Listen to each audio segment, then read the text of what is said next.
vamos a hablar sobre la cronicidad de ciertos padecimientos. Sobre las estrategias para el abordaje de la cronicidad. Exactamente, bien dicho, mi doc.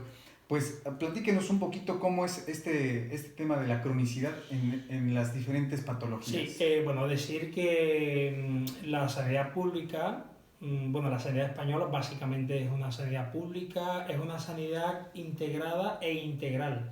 O sea, no solo tiene un enfoque biopsicosocial, sino que también integra una serie de aspectos básicos.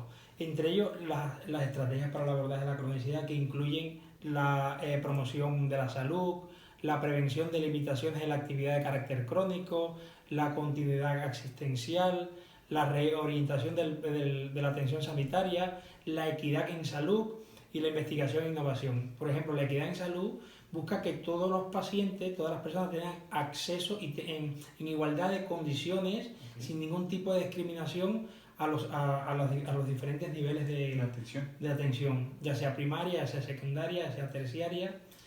Luego existe un nivel de prioridad e independencia de las enfermedades que se abordan, sobre todo en la atención primaria, que es donde se gana la pelea, diría yo, entre comillas, de la sanidad. Ok, Doc, en este tema específicamente, ¿qué considera que es fundamental en la prevención? Esto lo quiero enfocar mucho precisamente para México, porque hablamos en México mucho de la prevención, pero se toma muy poco en serio. A ver, la prevención es fundamental en los hábitos y estilo de vida. Actuar, de hecho, la investigación en las estrategias del abordaje de la cronicidad, la investigación en la atención primaria de salud está básicamente enfocada a eso, ¿vale? Modificar hábitos de estilo de vida, predisposiciones negativas, alimentación, etcétera, donde está la alimentación, donde están hábitos de vida saludables como el ejercicio físico, donde está incidir sobre el hábito de fumar. Aquí en el año 2013, si mal no recuerdo, se dictó una ley por el expresidente Rodríguez Zapatero, bueno, aprobada por el Congreso y demás, donde se eliminó fumar dentro de los bares. Eso ha tenido un impacto al cabo de unos años grandísimo. Y ha tenido una difusión, no nada más aquí en Europa, en México. Exacto, y en Latinoamérica. Pero que ha disminuido en un 13% aproximadamente los ingresos por complicaciones, por concepto de cardiopatía isquémica. Entonces, esto, claro, se sabe que el hábito de fumar tiene una incidencia vital sobre las enfermedades pulmonares obstructivas crónicas como la bronquitis y el enfisema, y sobre la cardiopatía isquémica. Entonces, esto sumado al tipo de dieta mediterránea, etcétera, que lleva la población española, ha tenido un impacto significativo sobre los niveles de vida y de salud. Wow.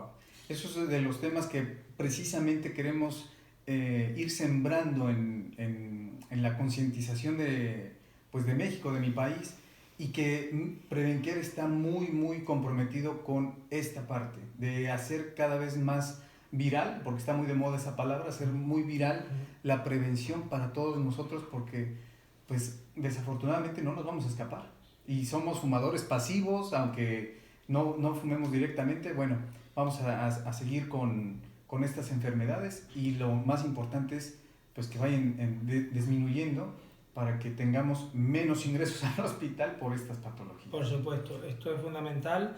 Por ejemplo, en la atención primaria, en el abordaje de las patologías, hay un elemento que, bueno, nosotros tratamos, la gestión, que es a través de la famosa pirámide de Kaiser, donde tenemos una serie de pacientes un poco estratificados, donde en la base estarían los pacientes crónicos, en el medio los pacientes de alto riesgo y más arriba los pacientes de alta complejidad. Por ejemplo, hay un concepto aquí en la atención primaria que es los pacientes, el crónico dependiente o los pacientes frágiles.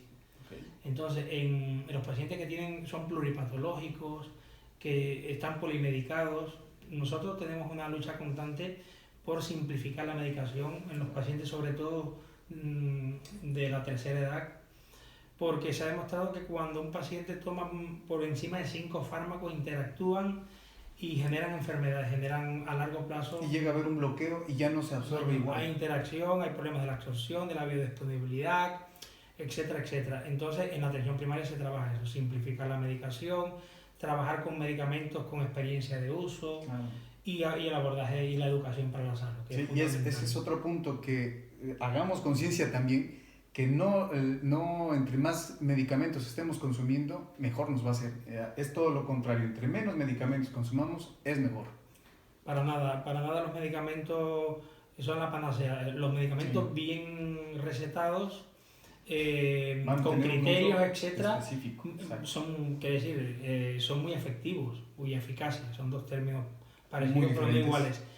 Pero realmente a cierta edad hay que tener mucho cuidado con la polifarmacia, entre otras cosas porque son causas de síndromes confusionales, Sí. a veces generan deterioro de la función renal, Ujú. la insuficiencia renal, que es una patología, aparte que es una enfermedad, es un factor de riesgo, es decir, un paciente con insuficiencia renal ya es un paciente con un alto riesgo cardiovascular. Claro, Otro elemento en una cosa lleva a la otra. Sí, otro elemento a la hora de abordar al paciente en atención primaria son es el riesgo. Es decir, el riesgo, los pacientes se medican de acuerdo al riesgo.